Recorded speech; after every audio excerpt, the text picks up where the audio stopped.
Amin, amin. Take care guys, careful ya.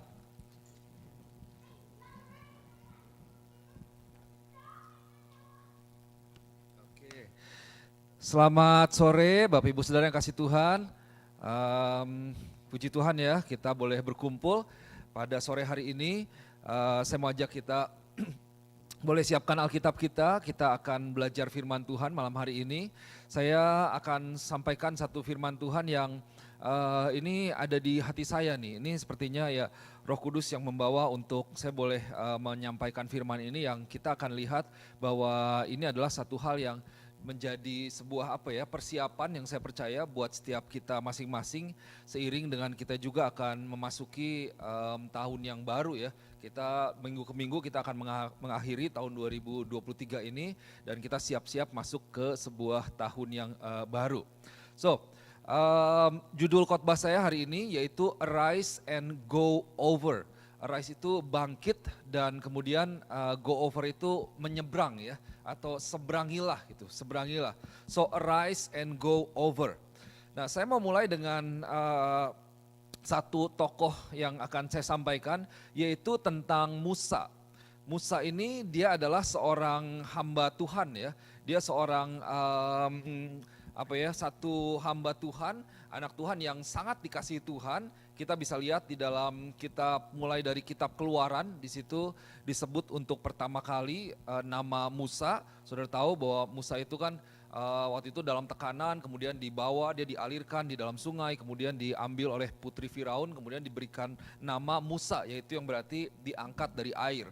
Nah, ini Musa ini seorang yang sebenarnya dalam kehidupannya dia adalah seorang yang begitu luar biasa. Kalau kita lihat di sini saya sampaikan ada beberapa hal. Kalau kita lihat Moses the servant of God, ini adalah seorang hamba Tuhan yang dia ini singkat cerita ya, ada satu bagian mulai ketika benar-benar Tuhan persiapkan dia dan seterusnya, sampai Tuhan ini memanggil Musa untuk dia boleh datang ke Firaun, untuk dia membawa bangsa Israel keluar dari tanah Mesir, dari penjajahan Firaun. Nah, saudara tahu bahwa Musa ini bukan seorang yang percaya diri, dia bukan seorang yang skillful, yang mahir dalam berbagai hal, tapi dia adalah orang yang biasa-biasa saja. Dan di dalam keterbatasannya akhirnya dia memberanikan diri, dia taat kepada Tuhan, dia menghadap Firaun. Dan cerita dengan Firaun juga itu bukan satu cerita yang sebentar, yang singkat. Bahwa dia cuma bilang bahwa oke Tuhan, Firaun, Tuhan mau untuk bangsa ini keluar dari Mesir. Wah, Firaun kan gak rela. Jadi saudara lihat ada banyak hal yang terjadi di mana Musa seperti dari awal menyampaikan apa yang menjadi kehendak Tuhan, kemudian seperti negosiasi dengan Firaun, kemudian Tuhan juga bekerja lewat banyak hal karena Firaun mengeraskan hatinya. Tapi seorang yang biasa ini dengan rencana Tuhan yang luar biasa, dia dikirim Tuhan dan dia pergi kepada Firaun dan dia menghadapi Firaun, dia bahkan menantang Firaun. Dan dia melakukan hal yang luar biasa gitu, bukan satu hal yang mudah. Dan kemudian pada akhirnya Musa dia membawa bangsa Israel pada akhirnya keluar dari penjajahan Mesir. Ini bukan satu perjalanan yang gampang juga. Di dalam perjalanannya ketika baru keluar, wah bangsa Israel komplain, mereka menghadapi Laut Merah, tetapi mujizat Tuhan terjadi lewat Musa, dia membelah Laut Merah yang luar biasa ya. Dia membelah Laut Merah, perjalanan berlangsung, jalan lagi. Di tengah-tengah padang gurun, bangsa Israel yang dibilang tegar tengkuk, suka komplain, nggak mengucap syukur, pengennya balik lagi ke Mesir, melihatnya ke Mesir. Jadi mereka ada dalam kondisi mereka kelaparan gitu. Dan Musa berdoa dan lewat doa Musa, lewat pengharapan Musa, dia membawa kepada ada makanan-makanan mana gitu ya, burung-burung yang Tuhan kirim untuk bangsa Israel. Jadi dia bahkan membawa untuk roti, itu istilahnya makanan boleh turun bagi bangsa Israel. Nah, Musa juga adalah seorang yang kita tahu dia menerima iPad dari Tuhan ya, the first tablet gitu. Tablet pertama itu udah ada di Alkitab, bilang tablet gitu. Jadi ada 10 hukum Tuhan yang ditulis di loh batu, itu yang menjadi tablet. Dia kebayang saudara, ini 10 firman Tuhan disampaikan lewat seorang pribadi yang bernama Musa ini. Dan betapa Tuhan itu luar biasa. Kalau kita lihat, Musa bahkan dikenal sebagai orang yang berhadapan muka dengan Tuhan. Gitu. Saudara bisa baca di cerita di dalam Alkitab, itu tidak kayaknya bisa jadi hanya Musa yang berhadapan muka dengan Tuhan. Karena Tuhan begitu mulia, tidak ada seorang pun yang mampu atau sanggup berhadapan dengan Tuhan yang begitu mulia, begitu besar. Tetapi Tuhan berbicara dengan Musa itu seperti dengan teman gitu. Saking dekatnya dia berbicara muka dengan muka. Itu berbicara tentang satu kedekatan yang luar biasa. Jadi saudara lihat, Musa ini seorang pribadi yang menjadi hamba Tuhan yang luar biasa. Kita bisa belajar banyak dari kehidupan seorang Musa. Bagaimana dia taat. Kalau orang taat terhadap satu hal yang mudah, satu pekerjaan yang mudah itu ya mudah gitu ya. Tapi taat disuruh untuk melakukan hal yang seolah tidak mungkin. Wah, itu bukan satu hal yang gampang tuh. Tapi Musa taat dan dia mengalami Tuhan, dia hidup dituntun oleh tangan Tuhan bekerja banyak lewat Musa, mujizat banyak dinyatakan lewat kehidupan Musa, dan lebih banyak lagi sebenarnya pengalaman kehidupan Musa di dalam perjalanannya dengan Tuhan gitu. Nah kemudian ada satu ayat yang sepertinya di pikiran saya tuh muncul terus gitu, pop up terus di hati saya. Tuhan sepertinya nyatakan firman ini dan saya merenungkan ini maksudnya apa ya, maksudnya apa gitu. Nah Tuhan nyatakan di dalam kitab Yosua pasal yang ke-1 ayat yang kedua. Jadi Yosua pertama ayat yang kedua, di sini ada 2 ayat sebenarnya, saya kasih dalam urutan. Tapi intinya bahwa suatu saat Musa itu dia meninggal gitu ya. So Deuteronomy itu kitab ulangan ya, itu dikatakan ayat kelima pasal 34, so Moses the servant of the Lord died. Atau Joshua chapter 1 verse 2 dikatakan Moses my servant is dead. Kenapa saudara pikir bahwa Alkitab sampai perlu menulis dengan satu pernyataan yang jelas ya. Jadi setelah semua hal yang terjadi dengan Musa, di situ ditulis atau di dalam 2 ayat ini bahwa Musa hambaku itu mati. Selesai. Nah Musa ada waktunya dia selesai, dia menyelesaikan kehidupan dia menyelesaikan kehendak Allah dalam kehidupan dia. Meskipun saudara lihat bahwa Musa kan mendapatkan perintah Tuhan atau pernyataan Tuhan bahwa bangsa ini untuk keluar dari Mesir dan masuk ke tanah Kanaan. Tetapi Musa sendiri dia tidak masuk ke tanah Kanaan, betul ya? Dilanjutkan oleh penerusnya. Nah saudara, kalau kita lihat Moses my servant is dead. Oke, ini satu firman tentang Musa, suatu saat Musa berakhir nih. Tapi saya berdoa Tuhan maksudnya untuk gereja ini apa ya? Maksudnya Tuhan nyatakan ini apa gitu. Nah ada beberapa hal yang saya mau sampaikan kepada Bapak Ibu Saudara, ini boleh jadi perenungan buat setiap kita masing-masing ya.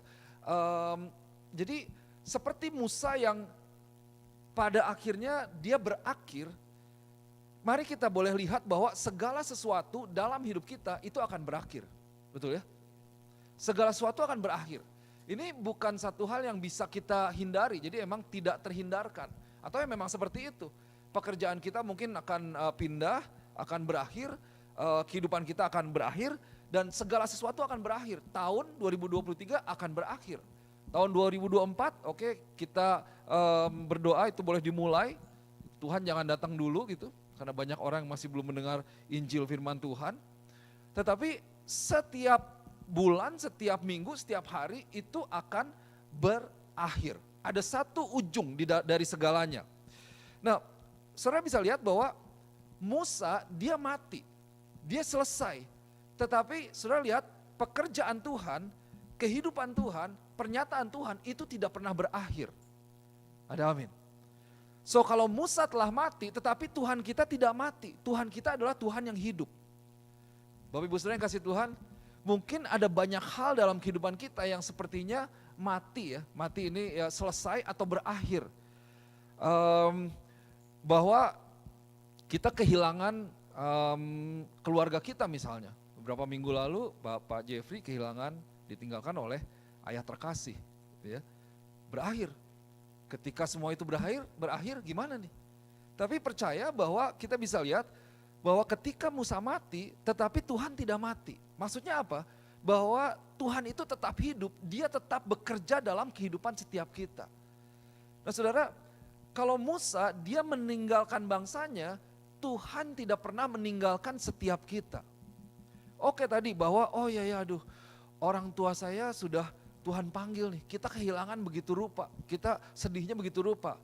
Dan kita tahu bahwa saudara, kenapa yang menjadi berat dalam kehilangan orang tua itu sebenarnya bukan karena kita seperti anak kecil yang tidak bisa apa-apa, kita bergantung kepada orang tua ya. Tapi ada satu ikatan emosi yang terjadi antara kita dengan keluarga yang kehilangan gitu.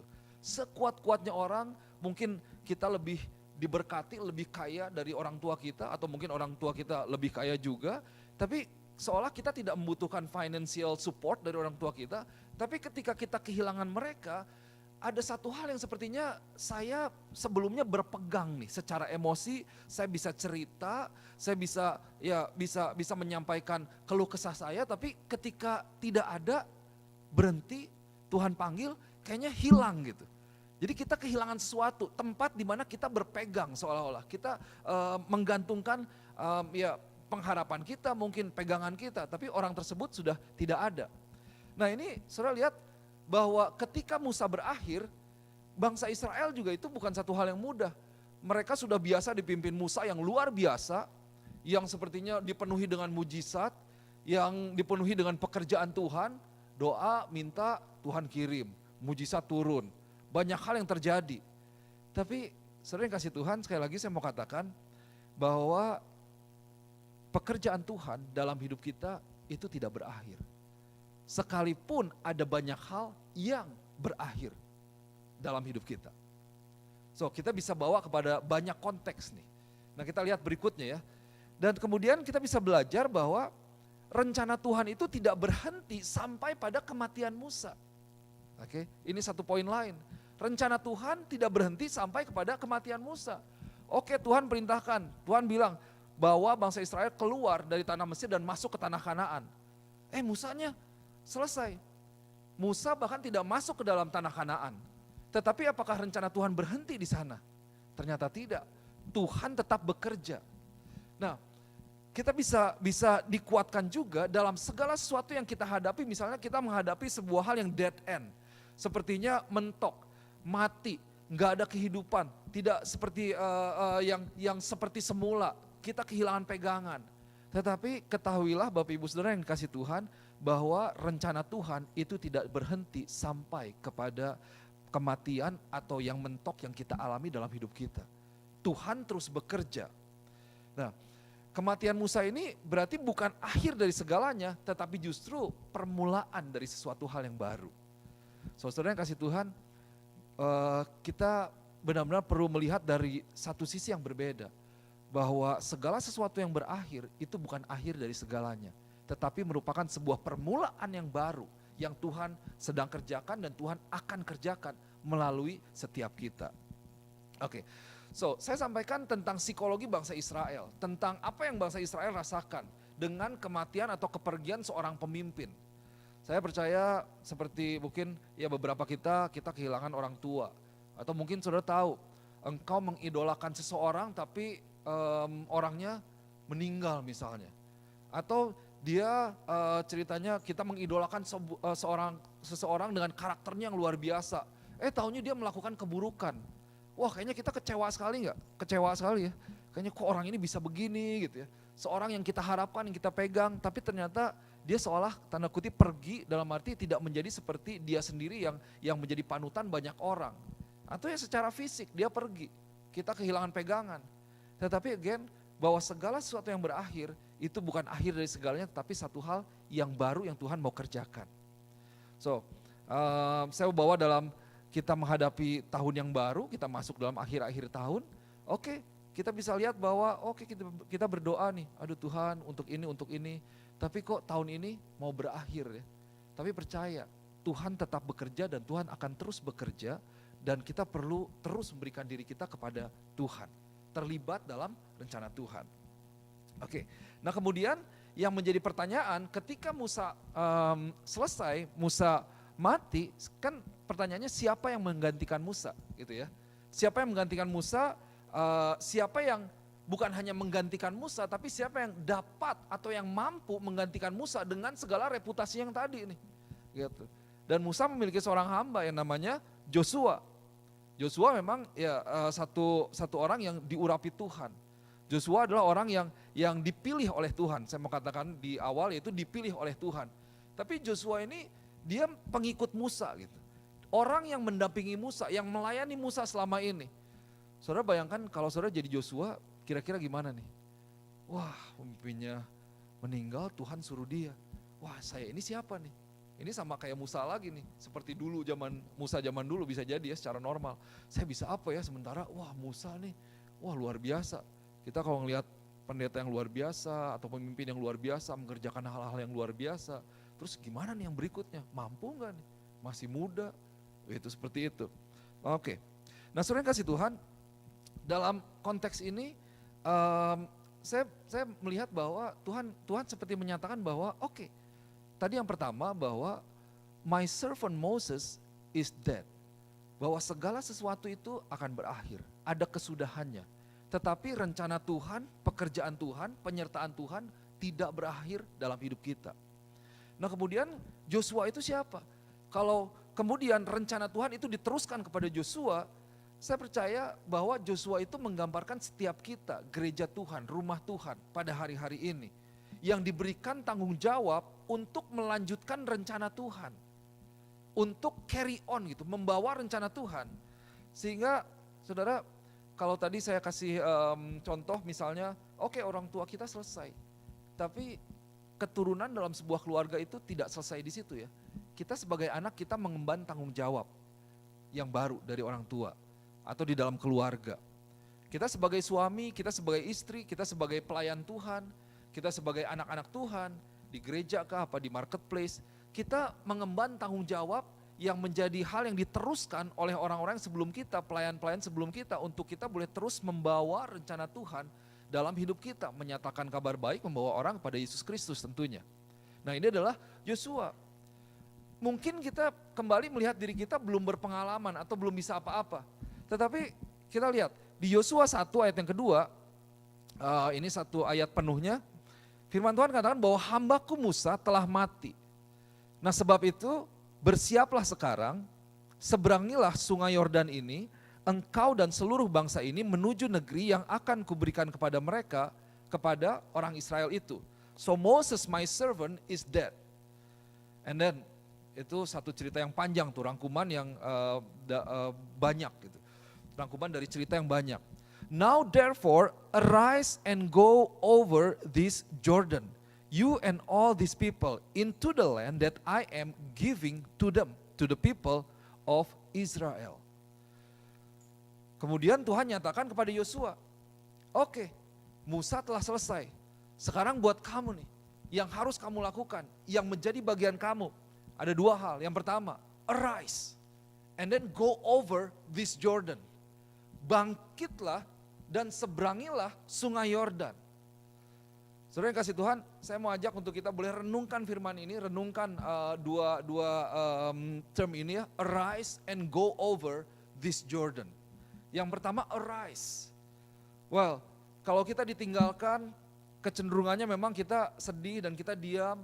Ada banyak orang mereka bahkan mati. Mereka begitu masuk dalam kesedihan mereka sehingga justru tidak maksimal. Tapi Tuhan mau untuk kita tidak berhenti. Ada amin. Tuhan mau kita untuk bangkit. Kita untuk bangkit, untuk kita boleh move forward, untuk kita boleh carry on.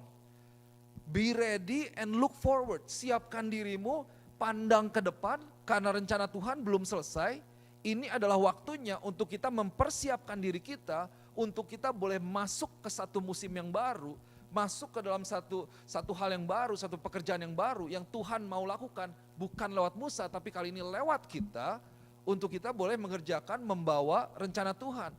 Dalam hal ini, untuk membawa bangsa Israel keluar atau melanjutkan, cross the Jordan, and then masuk kepada tanah yang Tuhan janjikan. Jadi saudara yang kasih Tuhan, pertama Tuhan katakan arise. Gitu. Joshua arise, bangkit. Kemudian cross the Jordan. Apa artinya? Cross the Jordan karena memang di depan sana ada rencana Tuhan, yaitu tanah Kanaan, tanah perjanjian Tuhan. Bangkit dan seberangilah sungai Yordan ini. Ada pekerjaan yang besar. Bapak Ibu Saudara yang kasih Tuhan, mari saya mau ajak, mari kita boleh sepakat sama-sama sore hari ini pada jemaat Tuhan. Mari kita sepakat sama-sama bahwa ada pekerjaan yang besar dari Tuhan di depan kita. Ada amin. ada pekerjaan yang besar yang Tuhan siapkan buat kita di tahun 2024. Dalam pekerjaan besar ini berarti ada berkat Tuhan, ada jawaban Tuhan, saya percaya. Ada penggenapan janji firman Tuhan yang menanti kita setelah kita boleh cross the Jordan. Dan setelah kita cross the Jordan, berarti memang yang pertama kita perlu cross the Jordan. Kita perlu benar-benar melewati atau menyeberangi sungai Yordan itu. Dan kali ini bisa jadi kita mungkin berharap, oh kayak dulu aja Tuhan ya. Dibuka aja sungainya, bisa jalan dengan enak. Well, cara Tuhan mungkin lain. Tapi saudara, bagian kita adalah menyeberangi sungai Yordan yang Tuhan siapkan atau yang ada di depan kita. Ada pekerjaan besar yang menjadi bagian kita yang harus kita lakukan untuk itu semua, untuk kita bisa mencapai atau masuk ke dalam satu tanah yang baru. Saudara terima ini di dalam rohmu. Oke, ada pekerjaan besar yang dari Tuhan yang menantikan kita untuk kita boleh terlibat di dalamnya. Dan kemudian kita perlu menyeberangi sungai Yordan, kita melakukan sesuatu, kita mesti move into action, kita perlu terlibat dan kita perlu bekerja, kita perlu melakukan sesuatu. Dan kalau dilihat gampang gak sebenarnya untuk hal ini? Ya jujur gak gampang. Saya bawa dulu dari Yosua. Buat Yosua gak gampang nih. Sekarang satu anak ini perlu memimpin bangsa Israel, menyeberangi sungai Yordan dan masuk ke dalam satu tanah yang baru. Dan kita lihat peperangan sebelum sungai Yordan dan setelah sungai Yordan itu lebih banyak. Bangsa Israel ini mereka menghadapi banyak sekali peperangan dengan bangsa-bangsa yang lain. Itu dijelaskan nanti kalau saudara baca di dalam kitab Yosua dan seterusnya. Itu ada banyak sekali peperangan yang terjadi.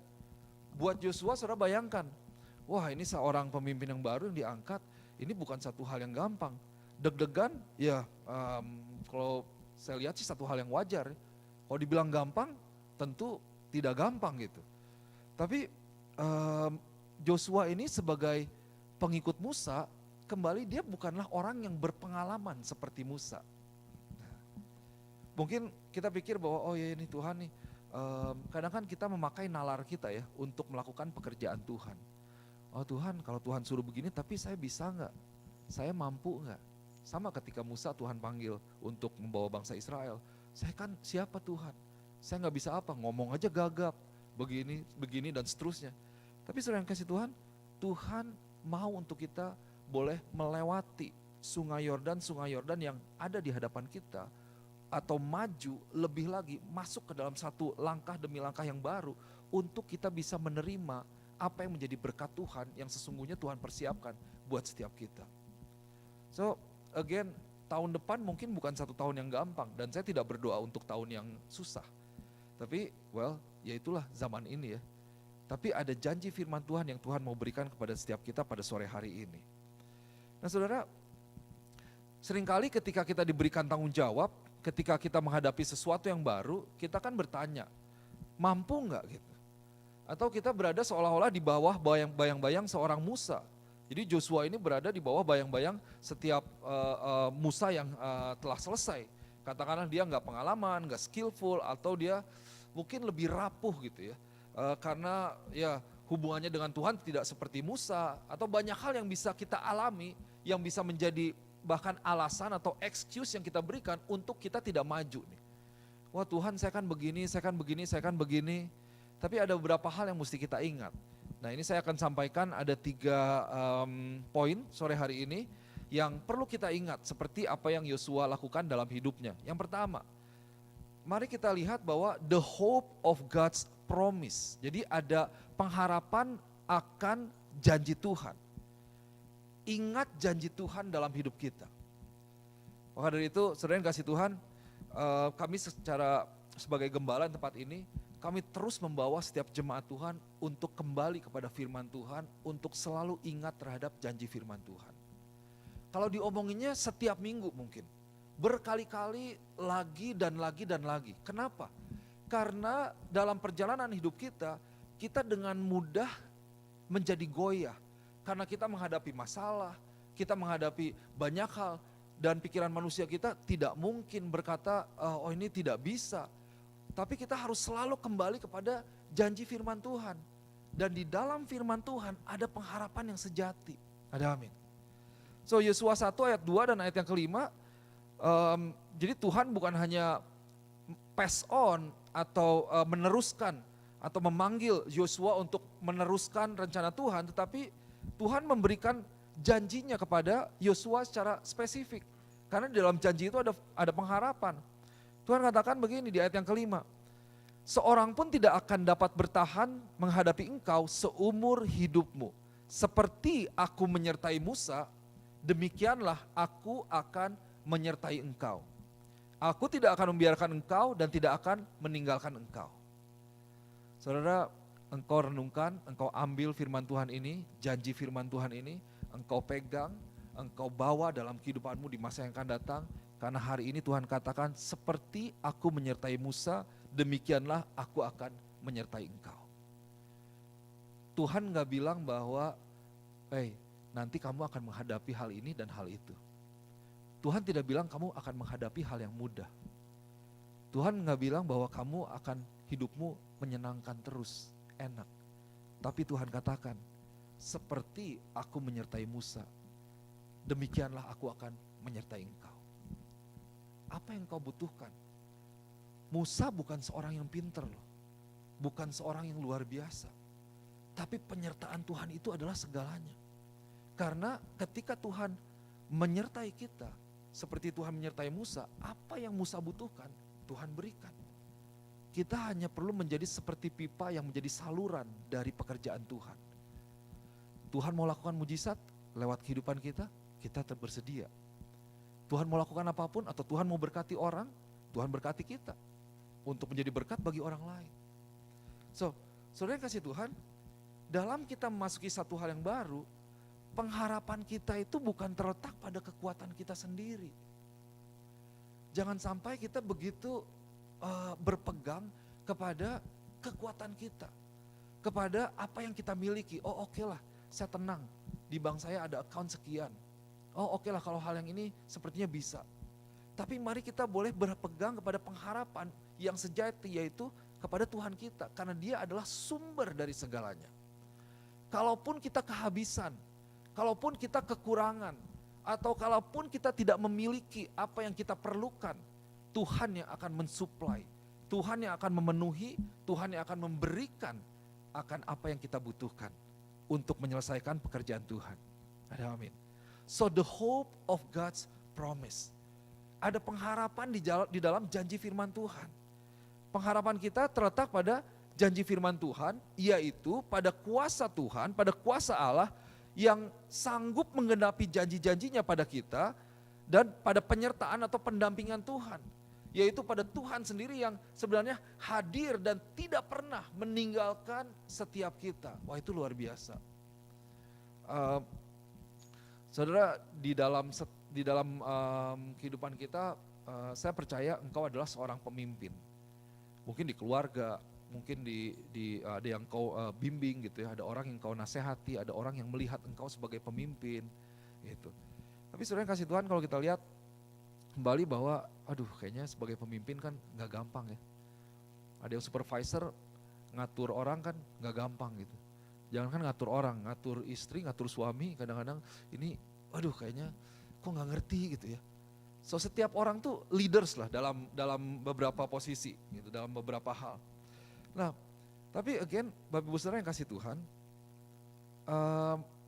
sebenarnya kalau saya lihat diri saya tuh bukan orang yang pintar, saya bukan orang yang punya sebenarnya. Saya kadang-kadang dan seringkali saya bingung, Tuhan ini gimana ya? Tuhan ini seperti apa ya? Waktu mau pindah ke sini, kan disampaikan, gimana ngobrol sama Pastor Z, saya tanya-tanya banyak, jemaatnya seperti apa gitu ya. Jemaatnya seperti singa semua, enggak. Jemaatnya baik-baik. Cuma buat saya, ini kan secara ya banyaknya, kalau dulu kan saya benar-benar hanya di anak muda gitu. Dan anak mudanya lebih muda dari saya, SMP, SMA gitu. Seperti itu, ya kuliah yang sama seperti saya lah, levelnya istilahnya. Saya nggak terlibat dalam pelayanan orang tua, nggak berhubungan dengan orang tua. Ya sekali-sekali sih kalau ada anaknya macem-macem, ya dipanggil mungkin baru ya dengan segala keberadaan Yang masih lucu itu berhadapan dengan orang tua. Dan tapi ketika di sini, oh ya ada orang tua gitu ya, terus ketemu dengan orang-orang yang memang lebih tua, lahir lebih dulu dalam arti. Atau ketemu dengan orang-orang yang secara di sini udah lebih lama dari saya, bahasa Inggris sudah lebih ngerti. Saya tuh ngambil kursus loh di Indonesia, 2 bulan, berapa bulan sampai di sini juga kursus gitu. Jadi dalam banyak hal, saya kayaknya, bisa nggak saya ya, gimana ngomong sama orang tua, gimana ngobrol sama orang yang lebih senior, gimana khotbah di depan orang-orang yang berbeda misalnya. Kayaknya saya bukan apa-apa. Tapi saudara yang kasih Tuhan, memang firman Tuhan itu luar biasa. Kita hanya perlu taat terhadap firman Tuhan. Karena firman itu seperti guidance gitu. Penuntun kita. Seperti pelita bagi kaki kita gitu ya, terang bagi jalan kita. Itu ke hal-hal yang simple. Kita mau perlu apa, ya udah. Kita tinggal, semuanya ada di dalam firman Tuhan. Amsal itu banyak satu hal-hal yang sederhana yang sebenarnya sangat applicable, sangat bisa diterapkan dalam kehidupan kita. Saya diingatkan ada satu ayat misalnya di Amsal yang bilang bahwa tentang ini banyak kita ini aside ya, saya kasih contoh bagaimana firman Tuhan itu yang menjadi penuntun dalam keputusan kita nih. Gitu. Pernah nggak di orang minta pinjam uang sama saudara? Di Instagram lagi banyak tuh, pinjam 100 gitu. Itu lagi rame tuh. Sampai presiden juga ngomong gitu lagi di mana, bukan pinjam 100. Jadi ada orang ngobrol apa gitu, ntar ujung-ujungnya di dubbingnya pinjam 100, suka lucu gitu. Nah tentang ngutang ini gak ada spesifik loh kepada siapa gitu ya, cuma saya keingetan aja, ini satu hal yang simple. Di Amsal bilang bahwa the borrower is a slave to the lender. Orang yang meminjam itu menjadi hamba dari yang meminjamkan. Jadi kalau dalam konteks kita nih sesama jemaat Tuhan, hubungan saya dengan saudara, ini kan hubungan satu tubuh Kristus ya. Atau hubungan saya dengan keluarga misalnya, dengan siapapun. Kalau saya sesuai dengan firman Tuhan ini ya, kalau saya meminjamkan kepada orang, orang itu jadi hamba saya. Enggak, firman Tuhan loh. Kenapa? Pernah gak kita minjem sama orang, kita diri sendiri? Kayaknya enak gak kalau belum bayar? Gak enak kan?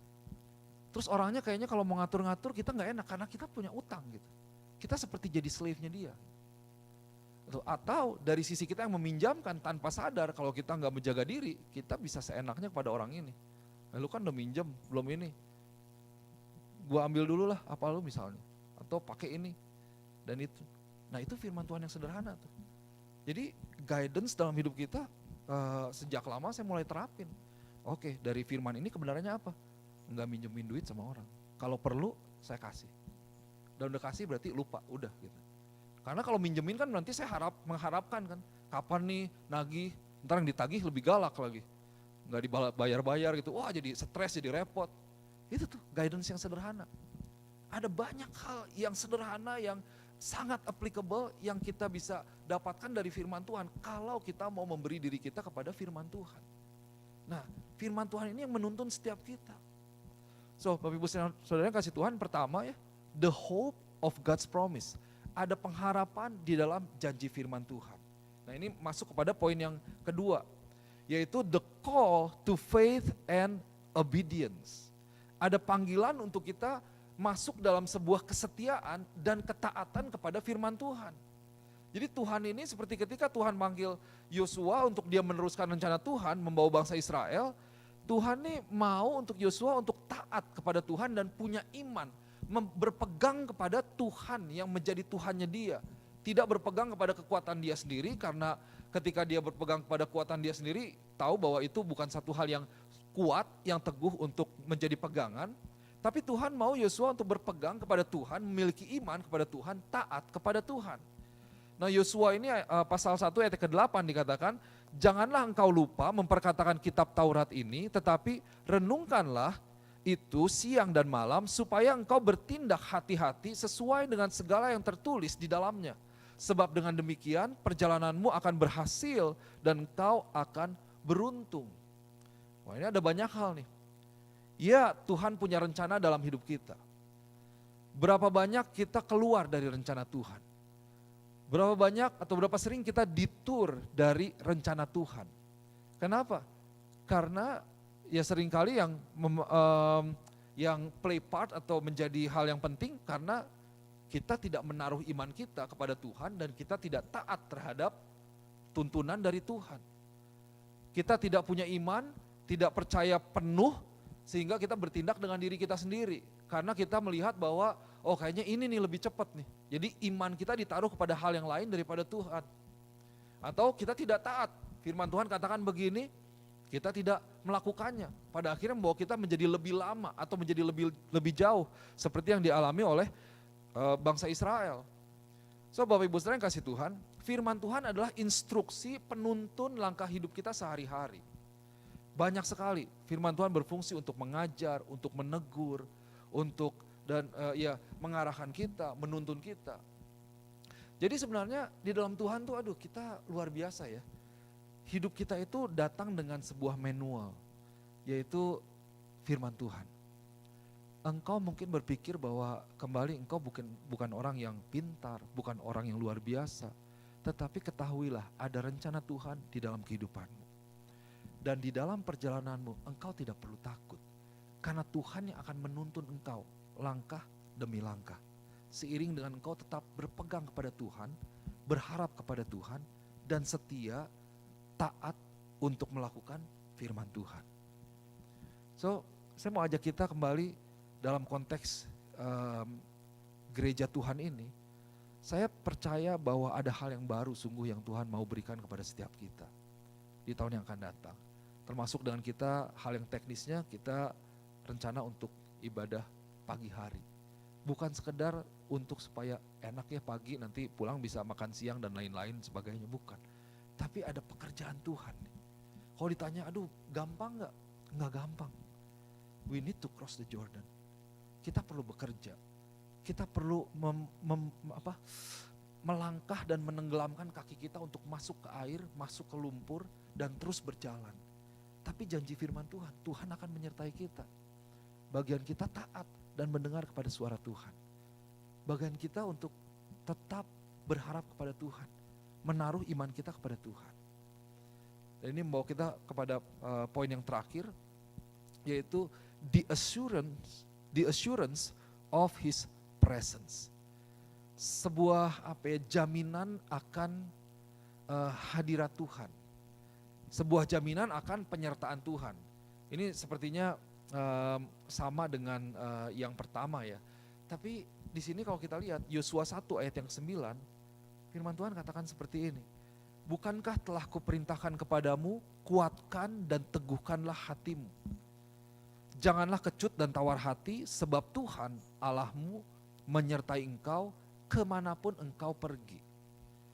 Tuhan Allahmu menyertai engkau kemanapun engkau pergi. Have I not commanded you?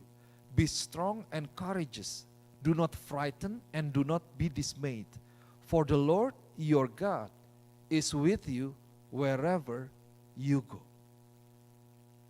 Nah, kita tahu Tuhan beserta kita. Tuhan menyertai kita. Itu dalam satu kata kita katakan apa? Immanuel ya. Kita mau masuk Natal, Yesus datang ke dunia ini untuk kita. Tapi Bapak Ibu sekalian kasih Tuhan, ini memiliki sebuah arti yang dalam sebenarnya. Immanuel, Tuhan beserta kita. Jadi Tuhan ini tidak pernah meninggalkan kita. Tuhan tidak pernah sekali-kali pun membiarkan kita. Pandangannya tidak pernah lepas dari kita. Penyertaannya itu selalu ada. Jadi dari sini, waktu Tuhan katakan, be strong and be courageous. Well, saudara bayangkan, pernah pikirkan gak kenapa sampai Tuhan, ini yang kedua kali nih bahkan, Tuhan katakan, jadilah teguh, berani, be strong and courageous. Have I not commanded you? Have I not commanded you? Bukankah, dibilang bahasa Indonesianya, bukankah telah kuperintahkan kepadamu, kuat dan teguhkan hatimu? Maksudnya apa? Berarti gak gampang di depan, benar gak? Di dalam Tuhan tuh bukan berarti kita gampang loh.